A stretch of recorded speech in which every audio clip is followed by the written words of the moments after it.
مسلمانوں، حقیقت یہ ہے کہ ام المومنین نکاح سے قبل عاقلہ اور بالغہ تھی۔ انہوں نے یہ تمام فنون سماج اور رواج کے مطابق اپنے والد سے حاصل کیے تھے۔ اپنی غیر معمولی قوت حافظہ اور قوت فہم کے سبب النصاب عرب ذوق شعر و شاعری اور تاریخ میں کمال حاصل کر چکی تھی، مگر ان کے اس علم اور فن پر پردہ ڈالنے کے لیے اجمی راویوں نے یہ پرکاری کر دکھائی کہ رخصتی کے وقت ان کے ہاتھوں میں گڑیاں تھما دی،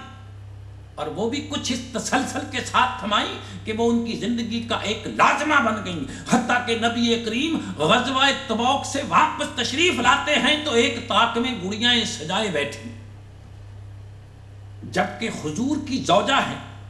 آپ کی زوجیت میں آئے 9 سال ہو چکے ہیں، اہل بیت بننے کے باوجود انہوں نے گڑیاں کھیلنے کے علاوہ کوئی کام نہ سیکھا نہ سکھایا گیا۔ اللہ سبحانہ کے پیغمبر کے گھر میں آ کر بھی نہ دین کی تعلیم حاصل کی، نہ اللہ کے آخری رسول نے انہیں دینی تعلیم دی، بس صرف گڑیاں کھیلتی رہی۔ یہ ہے وہ اجمی سازش جو حشام کے ہاتھوں انجام کو پہنچی، حتیٰ کہ ام المومنین کے ہاتھوں میں پروں والا گھوڑا تھما دیا تاکہ آئندہ چل کر ذوالجناح کی تاریخ مہیا کی جا سکے، جبکہ اللہ کے آخری رسول نے دنیا کی سب سے بڑی اس عالمہ سے نکاح صرف اس لیے کیا تھا کہ امت کی بہو بیٹیوں کو دین سکھانے والی معلمہ میسر آ جائے۔ ارے وہ اللہ سبحانہ کے آخری رسول کی زوجہ نیابتہ رسول تھی۔ زوجیت رسول میں آنے کے بعد ام المومنین اس منزل پر آ چکی تھی کہ دنیا کے سامنے فقہی اور محدثانہ اصولوں کی بنیاد رکھ سکے۔ اس زوجہ رسول نے یہ فقہی اصول پیش کیا کہ جو حدیث خلاف قرآن ہو اسے قبول نہ کیا جائے، اس کی تعویل بھی نہ کی جائے، اسے رد کیا جائے۔ ام المومنین حضرت عائشہ نے اس مختصر سے جملے میں ایک فقہی اصول وضع فرمایا کہ حدیث کے سلسلہ میں ایک انتہائی اہم اصول بیان فرمایا کہ اسلام میں صرف کلام اللہ قطعی ہے اور حدیث ظنی ہے، کیونکہ یہ اشخاص کے ذریعے مروی ہوتی ہیں اور اشخاص میں بھول چوک کا مرض ان کا فطری خاصہ ہے۔ یہ نہیں ہو سکتا کہ انسان ان خامیوں سے پاک اور مبرہ۔ ارے یہ ام المومنین کی ذات گرامی ہے جو انہوں نے کتاب اور سنت کے فرق کو واضح فرمایا اور دنیا کے سامنے یہ ثابت کر دیا کہ قطعی شے کی موجودگی میں ظنیات پیش نہیں کی جا سکتی۔ اب اس بات کی تصدیق بھی ہم مسلم اور بخاری کی حدیث سے ہی کریں گے تو بہتر ہوگا، تاکہ کوئی کم فہم ہمیں منکر حدیث نہ کہے۔ جیسا کہ بخاری شریف صفحہ 83 کی حدیث ہے کہ غزوہ بدر میں جو کافر مارے گئے تھے، نبی کریم نے ان کی لاشوں کو ایک گڑھے میں ڈالا، گڑھے کے کنارے کھڑے ہو کر فرمایا تم سے تمہارے پروردگار نے جو وعدہ کیا وہ تم نے حق پا لیا۔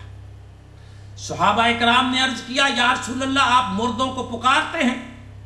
آپ نے جواب دیا تم ان سے زیادہ نہیں سنتے لیکن یہ جواب نہیں دیتے۔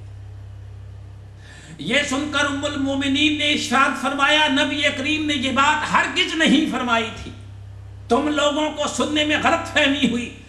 آپ نے فرمایا تھا انہوں نے اب تو وہ بات حق جان لی ہوگی جو میں ان سے کہا کرتا تھا، اور آپ ایسی بات فرما بھی نہیں سکتے کیونکہ اللہ سبحانہ کا ارشاد ہے یقیناً آپ مردوں کو نہیں سنا سکتے۔ پھر اسی طرح جب حضرت عمر نے اپنی وفات کے وقت ایک حدیث بیان فرمائی، یہ حدیث مسلمانوں مسلم شریف صفحہ 303، بخاری شریف صفحہ 172 پر آج بھی درج ہے کہ یقیناً مردے کے رشتہ داروں کے رونے کی وجہ سے مردے کو عذاب فرمایا جاتا ہے۔ تو حضرت عائشہ نے یہ بات سن کر ارشاد فرمایا اللہ سبحانہ و تعالیٰ اس پر رحم فرمائے، رسول اللہ نے یہ حدیث بیان نہیں کی تھی کہ اللہ تعالیٰ مومن کو اس کے گھر والوں کے باعث عذاب دیتا ہے، بلکہ رسول اللہ صلی اللہ علیہ وسلم نے ارشاد فرمایا تھا کہ اللہ تعالیٰ کافر کے عذاب میں اس کے گھر والوں کے رونے کے سبب اضافہ فرماتا ہے، تمہارے لیے قرآن کافی ہے اور ایک کا بوجھ دوسرا نہیں اٹھا سکتا۔ پھر مسلم شریف صفحہ 303، بخاری شریف صفحہ 172 کی ایک اور حدیث میں اس کی وضاحت کرتے ہوئے فرماتی ہیں کہ دراصل واقعہ یہ ہوا، ایک یہودیہ مر گئی، اس کے گھر والے اس پہ رو رہے تھے، رسول اللہ نے ان کی جانب اشارہ کر کے فرمایا کہ یہ لوگ اس پر رو رہے ہیں حالانکہ اسے قبر میں عذاب دیا جا رہا ہے۔ پھر جب حضرت عبداللہ بن عمر نے مسلم شریف صفحہ 303 والی حدیث بیان کی تو ام المومنین نے ارشاد فرمایا اللہ سبحانہ و تعالیٰ ابو عبد الرحمن کی مغفرت فرمائے، وہ جھوٹ نہیں بولتے لیکن وہ بھول گئے یا انہوں نے غلطی کی۔ مسلمانوں، ام المومنین کے ان ارشادات سے ایک اور اصول سامنے آیا کہ راوی خواہ کتنا بھی سکا اور معتبر ہو، حتیٰ کہ صحابہ اکرام ہی کیوں نہ ہو جو عادل ہیں، جھوٹ نہیں بولتے، لیکن وہ غلطی، بھول، کم فہمی وغیرہ میں مبتلا ہو سکتے ہیں اور ہوتے رہے ہیں، کیونکہ ان سے کوئی پاک نہیں۔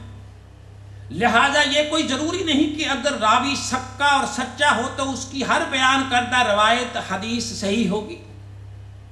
ارے اسی باعث محدثین اور فقہا اس پر متفق ہیں کہ ہر انسان کے ساتھ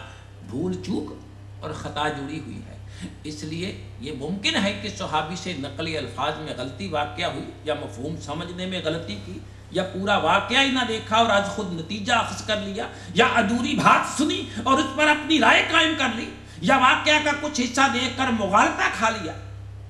اب یہ تمام احتمالات جب صحابہ اکرام میں پائے جاتے ہیں تو پھر آنے والے تمام راویوں میں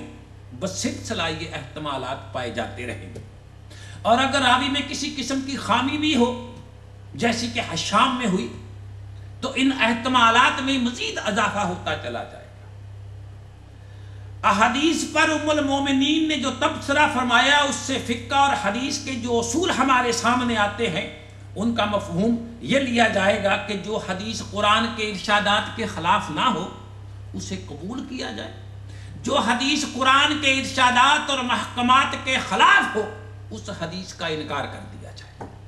بے شک اس حدیث کے راوی کتنا بھی اعلیٰ مقام رکھتے ہوں، ان کی شخصیات ہرگز بھی حضرت عمر اور حضرت عبداللہ بن عمر کے مقام کو نہیں چھو سکتی۔ جب ام المومنین رضی اللہ عنہا نے ان حضرات کی شخصیات کو نظر انداز کر کے اصول دین کو پیش نظر رکھا تو ایمان کے اعتبار سے ایک اصول یہ بھی سامنے آیا مسلمانوں کہ جب بھی کسی شخصیت کا تقابل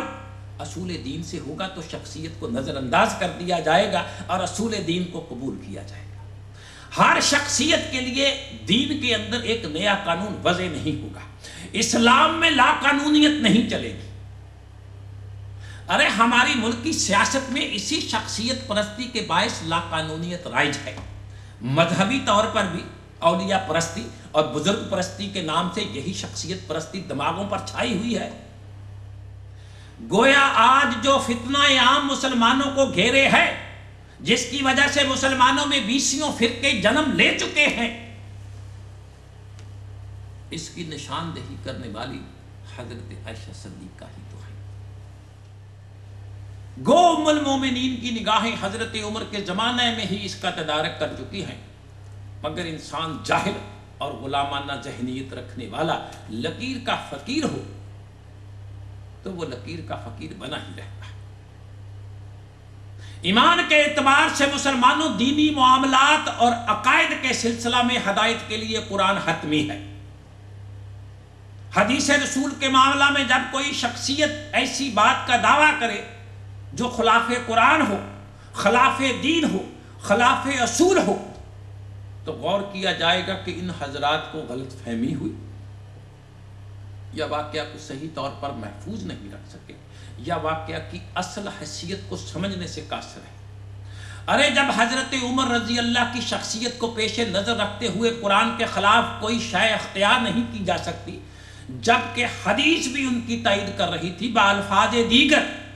جبکہ وہ اس بات کا دعویٰ کر رہے تھے جو ان کے خیال میں حدیث تھی یا حدیث میں پائی جاتی تھی، تو کسی ایسی شخصیت کی اندھی تقلید کیسے کی جا سکتی ہے جو حضرت عمر سے کروڑہا درجہ پست ہو؟ مسلمانوں، جب اصحاب رسول کے بارے میں یہ امکانات پائے جاتے ہیں تو حشام کو ان امور سے پاک سمجھنا، اس سے جہاں عصمت انبیاء پر حرف آتا ہے وہاں صحابہ اکرام کی عزت پر بھی حملہ ہوتا ہے۔ لہذا احادیث کتنی بھی اعلیٰ سند کے ساتھ مروی ہوں وہ سب ظنی کہلائیں گے،